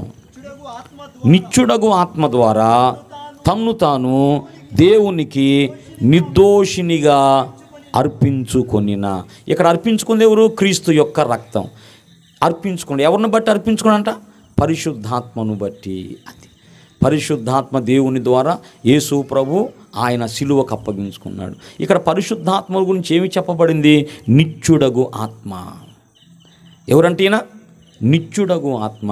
తండ్రి నిత్యుడు, కుమారుడు నిత్యుడు, పరిశుద్ధాత్మ నిత్యుడు. నిత్యుడు అంటే అర్థమైంది అంటే కాలానికి అంతము లేని, కాలానికి ప్రారంభం లేని వాడది. ఆ మాట కాదు, కాలానికి ప్రారంభం లేనివాడు అని అర్థం నిత్యుడు అంటే. ఆయన ఆయన ఆయన ఎప్పటి నుంచో ఉన్నాడు అంతే. ఎప్పటి నుంచి ఉన్నాడు? ఎప్పటి నుంచో ఉన్నాడు. మనం ఎప్పటి నుంచి ఉన్నాం? మనకు ఒక టైం ఉంది కదా, ఫలానా అది నా బర్త్డే, అప్పుడు నేను భూమి మీదకి వచ్చాను. అవును కదా, మనందరికీ ఉన్న ఈ బర్త్డే. ఇప్పుడు నిత్యుడు అనే మాటకు అర్థం ఏంటంటే బర్త్డే లేనివాడు అని అర్థం. అమ్మ ఒక్క మాటలో చెప్పాను, ఇది మీకు అర్థమై చాలు. నిత్యుడు అనే మాటకు అర్థం ఏంటంటే బర్త్డే అంటే జన్మదినం అనేది లేనివాడు, అతనినే నిత్యుడు అనాలి. జన్మదినం ఉన్న వాళ్ళని నిత్యుడు ఎట్ట అవుతాం? పిల్లరా నేను లేని కాలం ఒకటి ఉండింది, అర్థమైంది. 72కు ముందు నేను లేను, 72 తర్వాత నేను ఈ లోకానికి వచ్చాను. తర్వాత కొంతకాలం, ఇప్పుడు 25 కదా, 95 వేసుకో, 2095 కల్లా నేను లేను, ఉండను. ఒకప్పుడు లేనివాడను, ఇప్పుడు ఉన్నవాడను. కొంతకాలానికి 2095కు నేను లేకుండా పోయాను. అంటే 100 బతకాలని కోరుకుంటున్నా. ఇక ఎంత అయిందో చూడండి, 90 అట్లా అందరం అనుకుందాం. 25 కదా, 25 వద్దు పరవ, 75 వేసుకో. 75 అప్పుడు పిలుచుకోలేయా, అప్పుడు 100 దాకా పెంచేపోతాం అనుకుంటా. మనం ఎవరమంటే ఇక్కడ కూర్చున్న మనం ఎవరమైనా సరే ఒకప్పుడు లేనివాళ్ళం, అవునా కదా? మరి నువ్వు ఇటీవల వాక్యం ఏం చెప్పావనా? మనం ఉన్నవాళ్ళం అని చెప్పావు కదా, అది వేరే అంశం. మనం ఒకప్పుడు తండ్రి ఆలోచనలో, అది భూమి మీద లేం కదా, తండ్రి ఆలోచనలో ఉన్నాం, తండ్రి గ్రంథంలో రాయబడినటువంటి వాళ్ళంగా ఉన్నాం. ఆదాములోకి వచ్చాం, తర్వాత అమ్మలోకి వచ్చాం, అట్లా వచ్చామని చెప్పాను నేను. అయితే భూమి మీద మనం ఒకప్పుడు భూమి మీద లేని వాళ్ళము, ఇప్పుడేం ఉన్నవాళ్ళము, కొంతకాలానికి 2080 వేసుకుందాం అందరం. 2080 కల్లా లేకుండా పోయేవాళ్ళం. 2080 కల్లా ఎవరు ఉంటారా? వేసుకోండి, ఎంత వయసు వచ్చింది ఒక్కొక్కళ్ళకి. ఉన్నాం కదా ఎవరు పిల్లారా? అది మన చరిత్ర. అది మనం ఒకప్పుడు లేని వాళ్ళం, ఇప్పుడు ఉన్నవాళ్ళం, కొంతకాలానికి లేకుండా పోయేవాళ్ళం. అర్థమైంది? మనకు ఆది ఉంది, మనకు అంతం ఉంది. మనకి బర్త్డే ఉంది, మనకు డెత్ డే ఉందా లేదా? కానీ నిత్యుడు అనే మాటకు అర్థం ఏంటంటే ఆయనకు జన్మదినం లేదు, బర్త్డే లేదు. బర్త్డే లేని వాళ్ళను నిత్యుడు అంటాము. మరి చూడండి, మరి తండ్రి నిత్యుడే, కుమారుడు నిత్యుడే, పరిశుద్ధాత్మ నిత్యుడే. వీళ్ళు చెప్పేది ఏంది నాకు అర్థం కాదు. జ్ఞానం అంతా మా దగ్గరే ఉందనుకుంటున్నారు. బాబు, దేవుని వాక్యాన్ని మీకంటే బాగా చదువుకునే వాళ్ళు ఉన్నారయ్యా. జ్ఞానమంతా మీ దగ్గర ఏమి లేదు. మీరు కూడా జాగ్రత్తగా వాక్యాన్ని చదువుకోండి. అర్థం నే పట్టేదానికి 3 అన్నట్టుగా లాగబాకండి, సిగ్గుపడాల్సి వచ్చింది. యథార్థంగా దేవుని వాక్యం దగ్గరికి రండి, సత్యాన్ని సత్యంగా చెప్పండి, అబద్ధాన్ని అబద్ధంగా చెప్పడం నేర్చుకోండి. కాబట్టి ఆయన ఉన్నాడు, ఆయనకు పుట్టిన ఆయన ఈయన, కాబట్టి ఆయన గొప్పడు, ఆయనకంటే ఈయన తక్కువోడు, ఈయనకంటే ఈయన తక్కువోడు, ఆయన కొడుకు, మనం కూడా కొడుకులమే, ఆయన దైవం అన్నాడు, మనం కూడా దైవాలమే అని లింకు పెడుతున్నారు. ఇది యేసు ప్రభు వచ్చినాక జరిగిన సంబంధ వ్యవహారాలు ఇవన్నీ. అసలు ఆయనే రాకపోతే నువ్వెట్ట కుమారుడు అవుతావు, నువ్వెట్ట దైవాన్ని అవుతావు, నువ్వెట్ట దేవుని బిడ్డ కాలేము. ఆయన బట్టి అయ్యావు మనం. అది అయితే ఆయన రాకమునుపున్న చరిత్ర ఏంటంటే తండ్రి నిత్యుడే, కుమారుడు నిత్యుడు, పరిశుద్ధాత్మ నిత్యుడు. ఎన్ని చెప్పుకున్నామా? దేవునికే మహిమ కలుగును గాక, హల్లెలూయా. అదా. ఇప్పుడు మరొక విషయం పిల్లరా, యెషయా గ్రంథము 6:1, యెషయా గ్రంథం 6:1 చూడండి. రాజైన ఉజ్జియా మృతి పొందిన సంవత్సరమున అత్యున్నతమైన సింహాసనమునందు ప్రభు ఆసీనుడై ఉండగా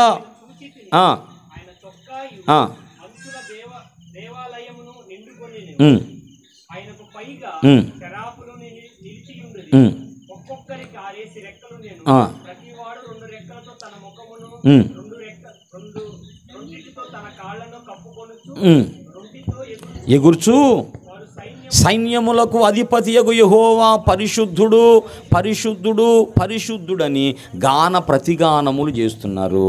అంటే తండ్రి ఎవరంటే పరిశుద్ధుడు. అది తండ్రి ఎవరు? ఆయన పరిశుద్ధ దేవుడు. ఇప్పుడు కుమారుడు ఎవరు? కుమారుడు కూడా పరిశుద్ధుడు. ఇప్పుడు చూడండి పిల్లరా, యేసు ప్రభు అపోస్తల కార్యాలు 3 పిల్లరా, ఒకసారి 3వ అధ్యాయంలోకి రండి. అపోస్తల కార్యాలు 3వ అధ్యాయంలో మీరు పరిశుద్ధుడు నీతిమంతుడైన వానిని, పరిశుద్ధుడును నీతిమంతుడైన వానిని నిరాకరించి, చాలయ్యా. మరి 7:26 హెబ్రీ కూడా పవిత్రుడు నిర్దోషి నిష్కల్మషుడు. ఇప్పుడు తండ్రి పరిశుద్ధుడు, కుమారుడు కూడా పరిశుద్ధుడే. ఇంకా ఇక 3వ వ్యక్తిని గురించి చెప్పాల్సిన అవసరం ఉందా? అసలు ఆయన పేరులోనే ఉంది పరిశుద్ధత. ఏ ఆత్మ? ఏ ఆత్మయా? పరిశుద్ధాత్మ. ఆయన పేరులోనే పరిశుద్ధాత్మ. ఆయనే పరిశుద్ధుడు. ఆయన ఎవరంటే పవిత్రపరుచువాడు, ఆయన పరిశుద్ధుడు. 1 కొరింథీ పత్రిక 6వ అధ్యాయంలో ఆత్మ మిమ్మును పవిత్రపరుచుట వలన అనే మాట ఒకటి చూస్తాం మనం. 6వ అధ్యాయము 11వ వచనం, మీలో కొందరు అట్టివారై ఉంటిరి,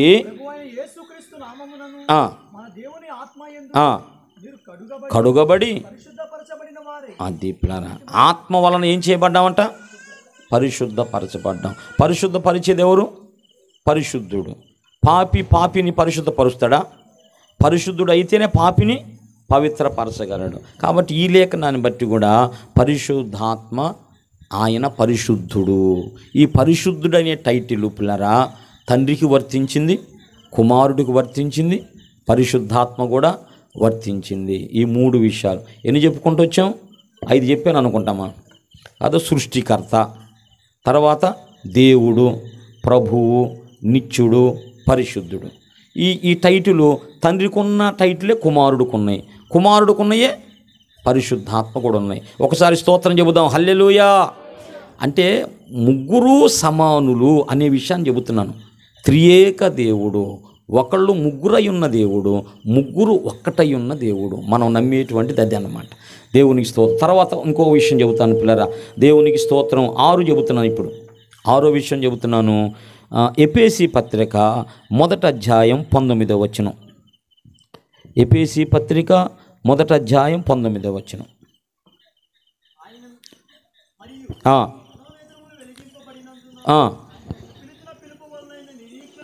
ఎట్టిదో ఎట్టిదో బలాతిశయమును బట్టి విశ్వసించు మనయందు శక్తి యొక్క అపరిమితమైన మహాత్యమెట్టిదో తెలుసుకొనవలెనని దేవునికే మహిమ కలుగును గాక. హల్లెలూయా. పిల్లరా, దేవుడైన మహిమా స్వరూపి అయిన అది మన ప్రభు అయిన యేసుక్రీస్తు యొక్క దేవుడైన మహిమా స్వరూపియగు తండ్రి. ఇక్కడ ఒక మాట, మహిమా స్వరూపి. ఎవరైనా మహిమా స్వరూపి. ఈ మహిమా స్వరూపి అంటే మహిమాకి రూపం అన్నమాట. ఇప్పుడు తండ్రి, ఈ మాట తండ్రికి ఆపాదించబడింది. ఇక్కడ ఎవరికి ఆపాదించబడింది? తండ్రికి. అర్థమైందా? మహిమా స్వరూపియగు తండ్రి అన్నాడా? ఇప్పుడు ఇదే మాట మీరు చూడండి పిల్లరా, 1 కొరింథీ పత్రిక 2వ అధ్యాయం 8వ వచనం. 1 కొరింథీ పత్రిక 2:8.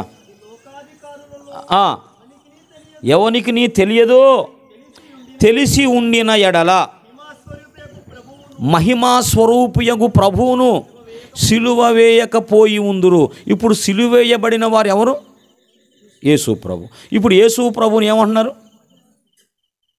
మహిమా స్వరూపియగు ప్రభువుని వాళ్ళు సిలువ వేయకపోయిందురు. ఇప్పుడు మహిమా స్వరూపి అనే మాట ఎవరికి చెందింది? అక్కడ ఎఫెసీ పత్రిక ప్రకారం తండ్రి మహిమా స్వరూపి, ఇక్కడ కుమారుడు మహిమా స్వరూపి. ఈ మహిమా స్వరూపి అనే మాట చూడండి ఒకసారి. 1 పేతురు పత్రిక 4:14 చూడండి. క్రీస్తు నామము నిమిత్తం నిందపాలైన ఎడల. కన్ఫామా? ఎవరంట? మహిమా స్వరూపియగు. పిల్లరా, అది త్రిత్వం అంటే అదేమ్మా. త్రిత్వం అంటే ముగ్గురు ఉన్నారు. ముగ్గురు ఎవరు తక్కువ కాదు, ఎక్కువ కాదు, ముగ్గురు ఒకటే. అదే ఒకే మాట ముగ్గురికి వర్తించింది కాబట్టి ఇప్పుడు ఏమన్నాం? ఒకళ్ళు తక్కువ, ఒకళ్ళు ఎక్కువ అందామా? ఒకళ్ళు తక్కువైతే ఆ మాట అనకూడదు, ఒకళ్ళకి వాడిన మాట ఇంకొకళ్ళకి వాడకూడదు. ఒకే మాట ముగ్గురికి వాడుతున్నాడంటే దాని అర్థం ఏందని? ముగ్గురు సమానమనే కదా. ముగ్గురు సమానమని ఇది మనం నమ్మాలి. మీకు అర్థమైంది? మహిమా స్వరూపి అనే మాట తండ్రికి సంబంధించింది. మహిమా స్వరూపి ప్రభువు, మహిమా స్వరూపి పరిశుద్ధాత్మ దేవుడు. దేవునికి స్తోత్రం. ఇది మనం నమ్ముతున్న సత్యం. ఇంకొక విషయం చెప్పి నేను ప్రార్థన చేస్తా. దేవునికి స్తోత్రం. హల్లెలూయా. ఎట్లుంది? అలసిపోయినట్టుందా? మనం నమ్మిన దేవుణ్ణి మనమే అర్థం కాకపోతే మనం ఎట్లా ముందుకెళ్తాం? గందరగోళం అంతా జరుగుతుంది యూట్యూబ్లో. వాక్యం సరిగా అర్థం కావట్లా. ఎవరెవరు ఏదో చెప్పిన దాన్ని బట్టి అందరూ కూడా అట్లా వెళ్ళిపోతున్నారు. మనకు బైబిల్ కాదు, మనకు బైబిలే కావాలి. దేవుని ప్రణాళిక నెరవేర్చబడుట కొరకు, దేవుని సంకల్పం నెరవేర్చబడుట కొరకు వివిధమైన ఆ తగ్గింపులో హెచ్చింపులో అట్లా సంభాషణ జరిగినాయేమో కానీ, అర్థమైందా? ఒక్కోసారి తండ్రి తగ్గించుకుంటా కుమారుని హెచ్చించడం, ఒక్కోసారి కుమారుడే తగ్గించుకుంటా తండ్రిని హెచ్చించడం, వీళ్ళందరూ పరిశుద్ధాత్మ తన్ను తాను తగ్గించుకుంటా తండ్రిని కుమారుని పొగుడుతాడు. అట్లా ఎందుకు అలా జరిగింది అంటే దేవుని ప్రణాళిక నెరవేర్చబడే విషయములో, దేవుని సంకల్పం నెరవేర్చబడే విషయంలో అలాగుప్లరా మాట్లాడుకోవటం జరిగింది. కానీ లేఖనాలు లోతుల్లోకి పోతే వాళ్ళు ముగ్గురు ఒకటేనని మనకు బైబుల్ చెప్పింది. రాత్రి ముగ్గురు ముగ్గురు ముగ్గురు ముగ్గురు అని ఎన్నిసార్లు చూపించానమ్మా? ఎన్నిసార్లు చూపించాను? దాదాపుగా పిల్లరా 5-6 సార్లు చూపించా. ముగ్గురుగా కనపడతారు, ముగ్గురుగా కనపడతారు. ముగ్గురు అనే మాట కూడా ఉంది. ముగ్గురు అనే మాట తండ్రి, కుమార, పరిశుద్ధాత్మ దేవుడు. చెప్పండి ఇప్పుడు వరుసగా చెప్పండి. తండ్రి సృష్టికర్త, కుమారుడు సృష్టికర్త, పరిశుద్ధాత్మ కూడా సృష్టికర్త. తండ్రి దేవుడు, కుమారుడు దేవుడు, పరిశుద్ధాత్మ కూడా దేవుడు. తండ్రి ప్రభువు, కుమారుడు ప్రభువు, పరిశుద్ధాత్మ కూడా. లేఖనాలు చూసాంగా, తండ్రి నిత్యుడు, కుమారుడు నిత్యుడు, పరిశుద్ధాత్మ కూడా నిత్యుడు. తండ్రి పరిశుద్ధుడు, కుమారుడు పరిశుద్ధుడు, పరిశుద్ధాత్మ దేవుడు పరిశుద్ధుడు. తండ్రి మహిమ స్వరూపి, కుమారుడు మహిమా స్వరూపి, ఆత్మదేవుడు కూడా మహిమా స్వరూపి. ఒకే మాట ముగ్గురికి వర్తించింది బైబిల్లో. ఒకే పేరు ముగ్గురికి వర్తించింది. కాబట్టి ఎట్లా నువ్వు మాట్లాడతావు? ఒకళ్ళని తక్కువ ఒకళ్ళని ఎక్కువ చేసి ఎలా నువ్వు మాట్లాడతావు? అందుకే ఇదంతా కూడా గమనించి పెద్దలు పండితులు ఏమన్నారంటే ట్రినిటీ అనేది తీసుకొచ్చారు. త్రిత్వం అనే మాట తీసుకొచ్చారు. త్రిత్వము మనం ఆరాధించే దేవుడు ఎవరంటే త్రియేక, ముగ్గురు ఒకటయ్యున్న దేవుడు, ఒక ఆయన ముగ్గురయ్యున్న దేవుడు. ఇది మనం నమ్ముతున్నాం. ఆఖరిగా మరొక మాట చెబుతాను పిల్లరా, దేవుని స్తోత్రం. ఆదికాండం 17:1 చూడండి ఒకసారి. ఆదికాండం 17:1. 17:1. అబ్రహాము 99 ఏండ్లైన వాడప్పుడు దేవుడను, నేను సర్వశక్తి గల దేవుడను, ఆల్ మైటీ అంటారు, సర్వశక్తి కలిగిన దేవుడను అన్నాడు. అంటే దేవుడు ఎవరంట? సర్వశక్తి కలిగిన వాడు. ఇదే మాట పిల్లరా యేసు ప్రభు కూడా ఉంది. ఆయన సర్వ శక్తి కలిగినటువంటి శక్తిమంతుడు యేసయ్య, శక్తిమంతుడు. ఆయనకు 7 కన్నులు 7 కొమ్ములు ఉన్నాయంట. అదొక ఉపమాన భాష. కొమ్ము అంటే శక్తికి సాదృశ్యం, 7 అంటే సంపూర్ణ సంఖ్య. అది అంటే ఆయన ఎవరు? సర్వశక్తిమంతుడనే ఒక అర్థం. సర్వశక్తిమంతుడనే మాట, శక్తివంతుడనే మాట హెబ్రీ పత్రిక 7:25 కూడా ఉంది. ఈ మాట చాలాసార్లు ఉండేది. యేసు ప్రభు శక్తివంతుడనే మాట బైబిల్లో పిల్లరా. తర్వాత రోమా పత్రిక 16వ అధ్యాయంలో కూడా ఉంది. చూడండి, చదవండి ఒకసారి. ఇక్కడ చదవండి. ఒకడు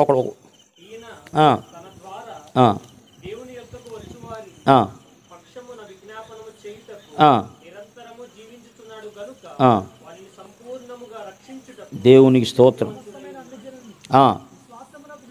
విధేయులగునట్లు మర్మము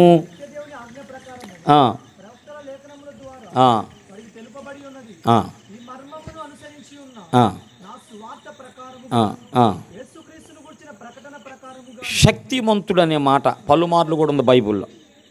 ఇక్కడ తండ్రిని గురించి చెప్పబడిన మాట అది.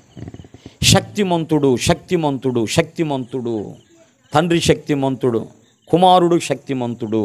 దేవునికి స్తోత్రం. అలాగే పరిశుద్ధాత్మ శక్తి మీరు పొందుకునే వరకు అంటాడు.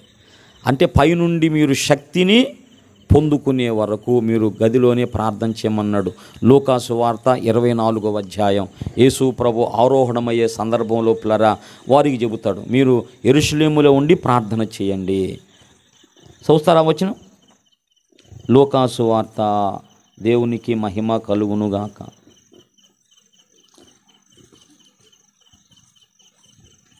24వ అధ్యాయము 49వ వచనం. ఇదిగో నా తండ్రి వాగ్దానం చేసినది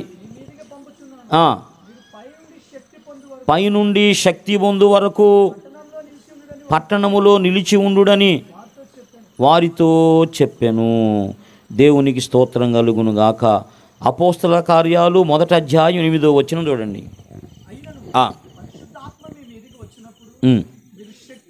దేవునికి స్తోత్రం. శక్తి పొందెదరు, పైనుంచి శక్తి. ఇది పరిశుద్ధాత్మ శక్తి. కాబట్టి శక్తివంతుడు అనే మాట, ఈ మాట ముగ్గురికి వర్తించింది.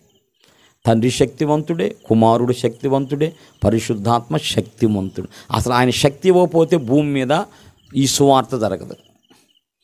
ఆయన వస్తేనే గాస్పల్ ప్రారంభమైంది. అవునా కదా? ప్రభువు చెప్పాడు, పైనుండి శక్తి పొందేంతవరకు మీరు ఉండండి, వచ్చినాకప్పుడు మీరు వెళ్ళమన్నాడు. వచ్చినాక బయలుదేరా, రాకముందు బయలుదేరారా? పరిశుద్ధాత్మ శక్తి ఎందుకు? ఎగిరి గంతులు వేయటానికా?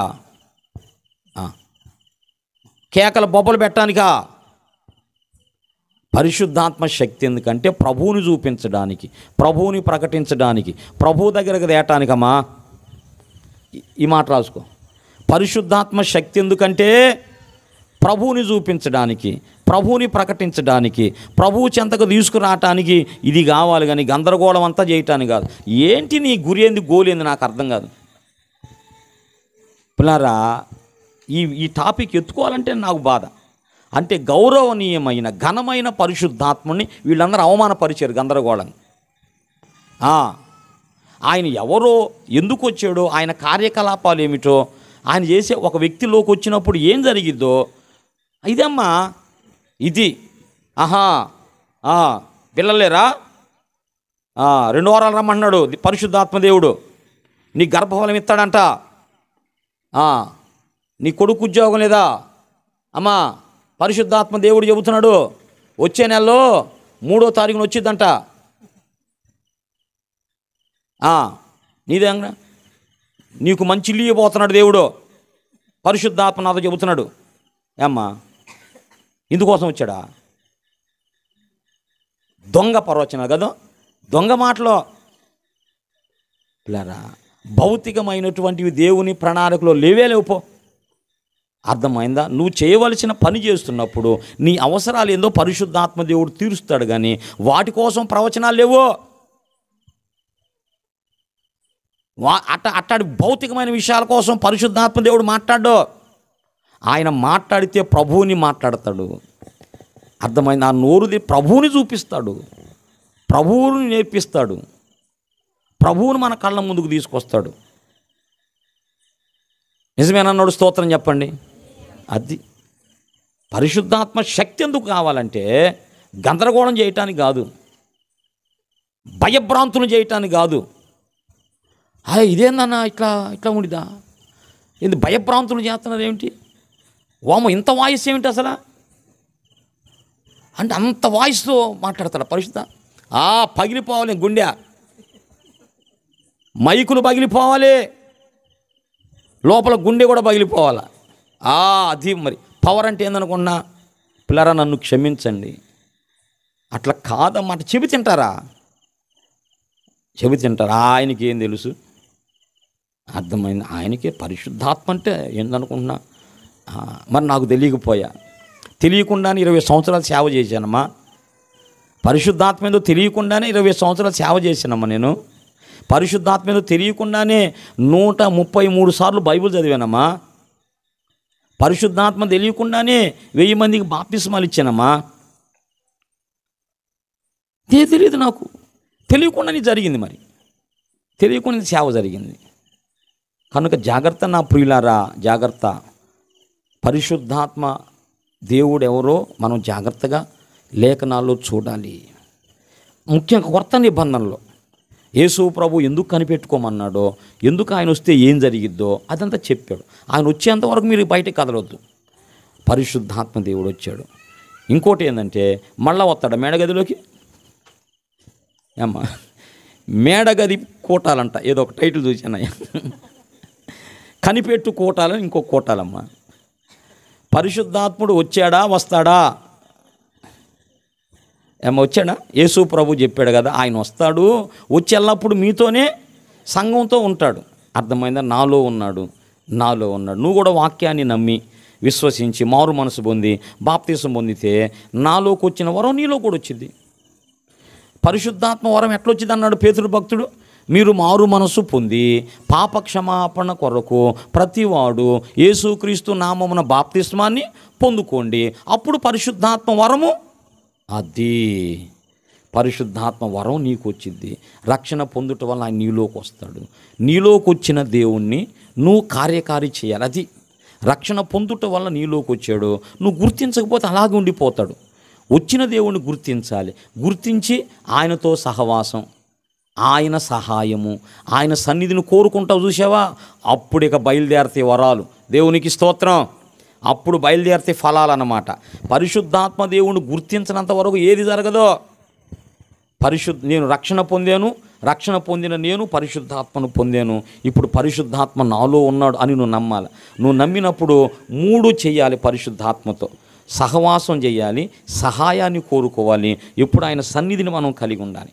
పరిశుద్ధాత్మదేవా మీ సహవాసం నాకి అయ్యా, పరిశుద్ధాత్మదేవా నీ సహాయం నాకి అయ్యా, పరిశుద్ధాత్మదేవా నీ సన్నిధి నాకి అయ్యా అని ఎప్పుడు అడగాలి మనం. ఈ 3 మనకుంటే అప్పుడు పిల్లరా ఆయన నీలో నుంచి కార్యాలు జరిగిస్తాడు, శక్తినిస్తాడు, అభిషేకం ఇస్తాడు, వరాలు ఇస్తాడు.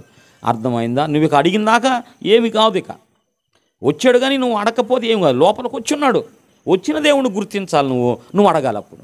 అప్పుడు ఆయన కార్యకారి అయి నీలో కొన్ని కార్యాలు చేస్తాడు. ఒక్కటే పని పిల్లరా, పరిశుద్ధాత్మ ఎందుకు వచ్చాడంటే అపోస్తలుల మీదకి ప్రభువుని చూపించడానికి వచ్చాడు. పరిశుద్ధాత్మ అపోస్తలం ఎందుకు ఉంచుకొచ్చాడంటే ప్రభువుని ప్రకటించడానికి వచ్చాడు. పరిశుద్ధాత్మ ఎందుకు వచ్చాడు అపోస్తల మీద కంటే ప్రభు దగ్గరకు తీసుకురావటానికి వచ్చాడు. ప్రభు రాజ్యాన్ని కట్టడానికి వచ్చాడు.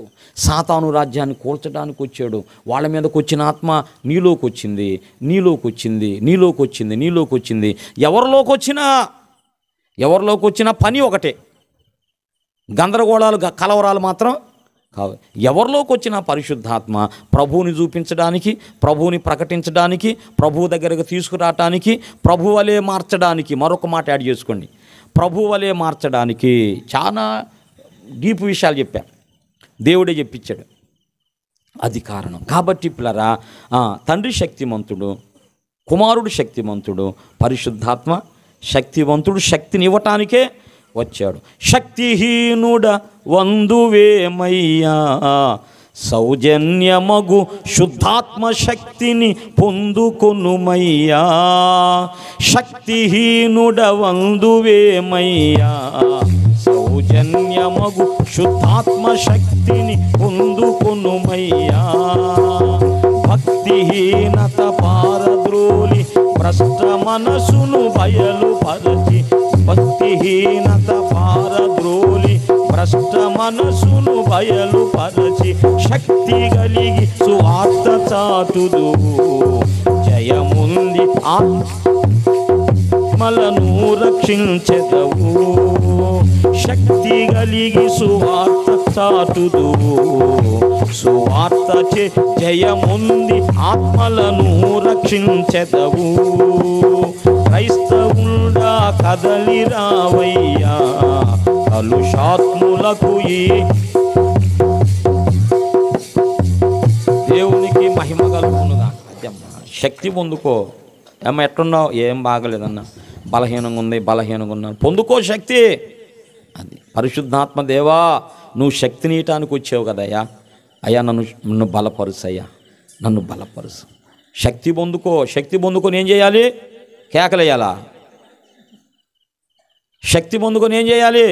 మైకులు బగిలేటట్టు అడవాలా? మొన్న నీవు ఏమైపోతానో భయం ఉందామా నాకు. వాళ్ళెట్ట ఇన్నేవాళ్ళు ఎట్టాను కానీ. అర్థమైందా? ఇటీవల ఏదో స్టేజీ మీద నేను చూశాను, ఒక అతను పాట పాడుతున్నాడు, ఉద్యోగం పాడుతున్నాడు అయ్యా.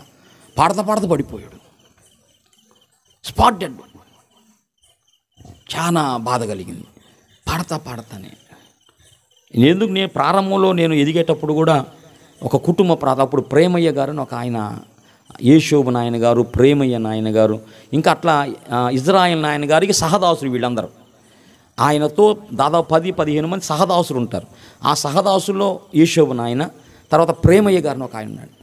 ఒక కుటుంబ ప్రార్థన రోడ్డు ప్రాంతంలోనే ప్రార్థన జరుగుతుంది పిల్లరా. ఆయన పాట పాడుకుని నిన్ను స్తుతి అనే పాట. అది పాడుతున్నాడు, గుండె ఆగిపోయినమ్మా, పడిపోయాడు.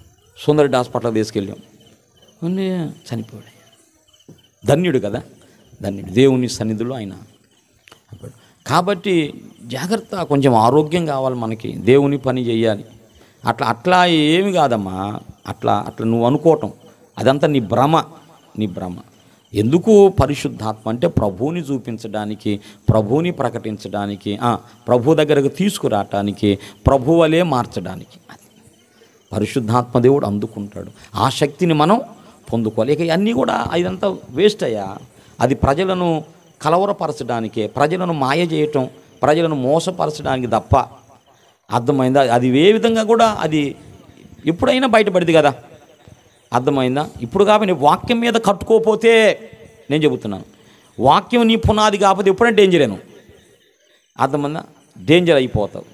ఎప్పుడైనా సాతాను కొట్టేస్తాడు నేను. అవమానపరిచిపోతాం. వాక్యం మీద కట్టుకోవాలి. వాక్యం మీద కట్టుకున్నప్పుడు సాతాను మనలను ఏమి చేయలేడు. పిల్లలు 7వ విషయం చెబితే ఇదంతా చెప్పాను మేము. పరిశుద్ధాత్మ శక్తినిస్తాడు. ఆయన శక్తిమంతుడు గనక మనకు శక్తినిస్తాడు. కొన్ని విషయాలు. తండ్రి అనంత జ్ఞాని. యేసు ప్రభు కూడా ఆయన జ్ఞానానికి ఆశ్చర్యపోయారంట. మరి అసలు జ్ఞానానికి ఆధారం పరిశుద్ధాత్మ దేవుడని యెషయా 11లో ఉంది. తండ్రి జ్ఞానవంతుడు, కుమారుడు జ్ఞానవంతుడు, పరిశుద్ధాత్మ కూడా కనుక ఒక టైటిలు ముగ్గురికి ఆపాదించబడింది. కాబట్టి ముగ్గురు సమానులు. అవునా? ముగ్గురు సమానులు. తండ్రి దేవుడు, కుమారుడు దేవుడు, పరిశుద్ధాత్మ కూడా దేవుడు. ఇది మా నమ్మిక. మా నమ్మిక అంటే గుడ్డి నమ్మకం కాదు. ఇది లేఖనాల నుంచి మేము నమ్ముతున్న నమ్మకం. నీ నమ్మకం చూపించు. ఆయన పెద్దోడు అన్నావు, ఈయన తక్కువ అన్నావు, ఇంకో తక్కువ అన్నావు, అట్టెట్టనో చూపించు బైబిల్లో. మాకు బైబిల్ అలా లేదు. మాకు బైబిల్ అట్లా ఎందుకుందని, అట్లా కూడా ఉంది. అట్లా ఎందుకుందంటే తన సంకల్పం నెరవేర్చబడటానికి ఉంది. కానీ వాస్తవంగా అయితే ముగ్గురు కూడా ఈక్వలే, ముగ్గురు కూడా దేవుడే. దేవునికి మహిమ కలుగును గాక. దేవునికి స్తోత్రం.